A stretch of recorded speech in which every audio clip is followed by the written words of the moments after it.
Hello दोस्तों, अक्सर एक डाउट लोगों के मन में रहता है कि जब हम थायराइड हार्मोन, ग्रोथ हार्मोन या कॉर्टिसोल लेवल्स को बार बार नापते हैं, इनका ऐसे करने के लिए जब हम हार्मोन एनालिसिस करते हैं तो डायबिटीज़ पेशेंट में हम इंसुलिन को डायरेक्टली मेजर क्यों नहीं करते? क्योंकि at the end of the day blood insulin हमें बहुत ज़्यादा अलग अलग तरह की इन्फॉर्मेशन देता है जो कि ब्लड शुगर नहीं देता है।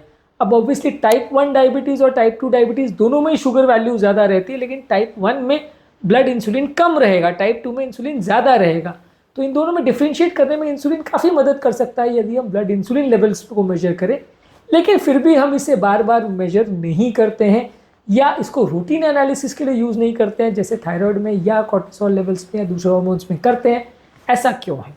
टॉपिक पर जाने से पहले जो लोग हमारे चैनल पर नए हैं उन्हें रिक्वेस्ट करूँगा कि चैनल को सब्सक्राइब करें, वीडियोज़ को लाइक करें, शेयर करें, फॉलो करें, कमेंट करें, पूरा देखें। टॉपिक बहुत ही अलग तरीके का है, एक अनयूजुअल टॉपिक, एक अलग एस्पेक्ट पर हम बात करेंगे, इसलिए इसे एंड तक देखिएगा। चलिए शुरू करते हैं वीडियो।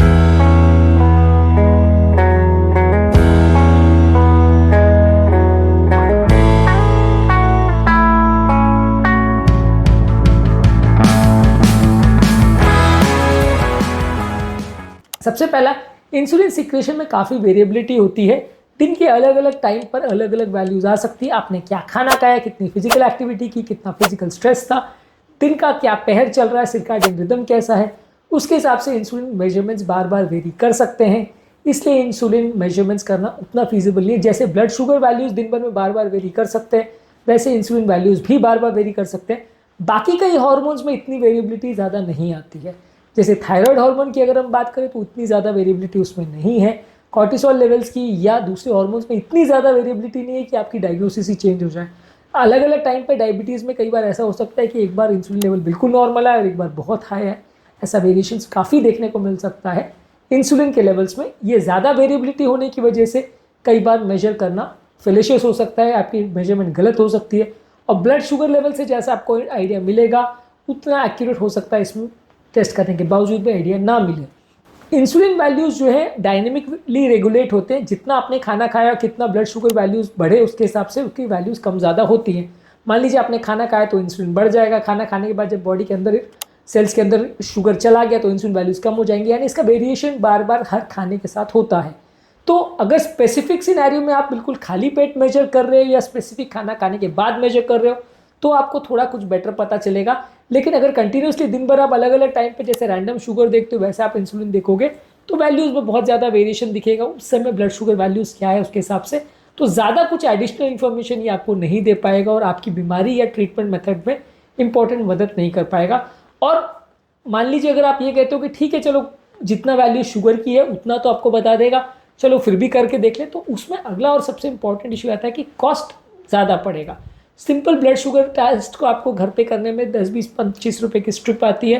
ज़्यादातर की लैब्स में भी आप जाके कराते हो तो 50 से 100 रुपये में इसका टेस्टिंग हो जाता है, तो ये कुछ कॉस्टली नहीं है। जबकि इंसुलिन का ऐसे आप एक बार में कराओगे तो आप लगभग 800-1000 रुपये मिनिमम आपको पड़ेगा, ज़्यादा भी पड़ सकता है अलग अलग लेबॉर्ट्रीज़ में आप इसको कराते हैं तो। और इसमें इंटरप्रिटेशन वगैरह करने में और इसकी वैल्यूज़ को असेसमेंट करने में बार बार इंसुलिन लेवल्स को करना इतना ईजी नहीं है क्योंकि ये उतना एक्सेसिबल भी नहीं है। ग्लूकोमीटर आपके घर पे अवेलेबल है, एक स्ट्रिप आपने लगाई और आपने जांच कर लिया कि कितना शुगर लेवल्स है। अब इंसुलिन का तो इतना ऐसे नहीं ईजी अवेलेबल नहीं है, आपको लैब में जाके करवाना पड़ेगा, सैंपल देना पड़ेगा, पूरा वीनस सैंपल देना पड़ेगा, वो कई घंटों के बाद एनालिसिस करके आपको बताएंगे।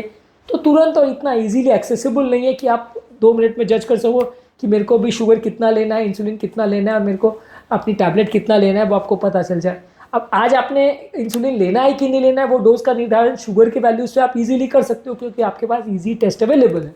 पर अगर आपको अपना खाना खाना है या नहीं खाना है, इंसुलिन लेनी है कि नहीं लेनी, गोली लेनी है कि नहीं लेनी है, डोज कम ज़्यादा करना है कि नहीं करना है, वो डिफ्रेंशिएट करना है तो वो पॉसिबल नहीं है क्योंकि इंसुलिन की वैल्यू काफ़ी टाइम के बाद आएगी, कई घंटों बाद आएगी। अगर आप तुरंत में भी अगर कराना चाहोगे तो भी हो सकता है आपको कई घंटों के बाद वैल्यूज़ मिले और बहुत कम लैब्स में होगा क्योंकि ये ईजिली अवेलेबल टेस्ट नहीं है, कॉस्टली टेस्ट है, बहुत सारे लैब्स में इजीली अवेलेबल भी नहीं है।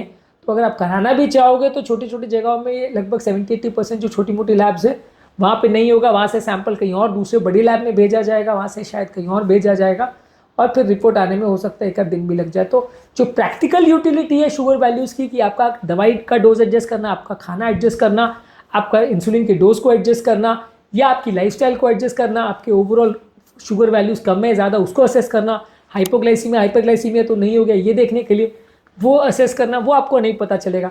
अब मान लीजिए आपको चक्कर आ रहे हैं, कमजोरी आ रही है, हाइपोग्लाइसीमिया के सिम्टम्स आ रहे हैं और आप इंसुलिन ऐसे कराने को भाग रहे हो, तो घंटे बाद रिपोर्ट आएगी, तब तक तो पेशेंट की हालत ऐसी हो जाएगी कि हॉस्पिटल में भर्ती करना पड़ जाएगा, या पता नहीं उसको कुछ और ना हो जाए सीरियस। तो वैसे केस में आप वेट नहीं कर सकते, वहाँ शुगर वैल्यूज आपको तुरंत बता देगी कि हाँ शुगर कम है कि ज़्यादा है, और उसके बेसिस पे आप ट्रीटमेंट कर सकते हो। ओवरऑल जो है इंसुलिन मेजरमेंट से बहुत ज़्यादा आपको पता नहीं चलता है, बहुत ज़्यादा रूटीनली एक्स्ट्रा इन्फॉर्मेशन आपको नहीं मिल पाती है ग्लूकोज मेजरमेंट के अलावा।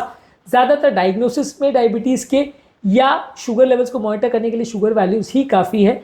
अदरवाइज आप इसको अगर करना चाहते हो कुछ स्पेसिफिक पैरामीटर्स देखने के लिए जो इसकी स्पेसिफिक क्लिनिकल यूटिलिटीज़ है, उस पर हमने सेपरेट वीडियो किया है, पर रूटीन इवैल्यूएशन के लिए इसका बहुत ज़्यादा रोल नहीं है, क्योंकि टेस्ट कॉस्टली है, क्योंकि टेस्ट कम्बरसम है, क्योंकि इसमें एडिशनल वैल्यू बहुत ज़्यादा नहीं मिलती है, वैल्यूज़ बहुत बार चेंज होती रहती है।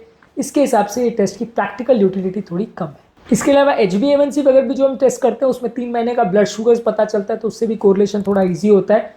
ये चीज़ों में भी इंसुलिन लेवल्स का भी कोई ऐसा टेस्ट अवेलेबल नहीं है जो 3 महीने का एवरेज इंसुलिन आपको बता दे, जो कि दवाइयों के डोज को एडजस्ट करने में आपकी मदद करे, वैसा कोई टेस्ट नहीं है। तो इसलिए बेसिकली एक स्टैंडर्ड बना हुआ है कि शुगर वैल्यूज़ के हिसाब से ही आप जजमेंट करते हो। कुछ सस्पेक्टेड बीमारियाँ ऐसी है जैसे इंसुलिनोमा है, जहाँ पे इंसुलिन सिक्रेटिंग ट्यूमर होता है, वहाँ पे आप इसको असेसमेंट कर सकते हो। कोई इंसुलिन रेजिस्टेंट सिंड्रोम्स है जहाँ क्लियर कट डायबिटीज़ नहीं है, यानी ब्लड शुगर नॉर्मल है, जैसे पॉलीसिस्टिक ओवेरियन सिंड्रोम या मेटाबॉलिक सिंड्रोम जहाँ ब्लड शुगर नॉर्मल है, वहाँ पे अगर आप इंसुलिन वैल्यूज़ को असेस करते हो तो आपको इंसुलिन रेजिस्टेंस है या नहीं वो पता चल सकता है। और ओवरऑल इंसुलिन की फिजियोलॉजी और उसका मेटाबॉलिज्म को समझने में इसका इंपॉर्टेंट रोल है।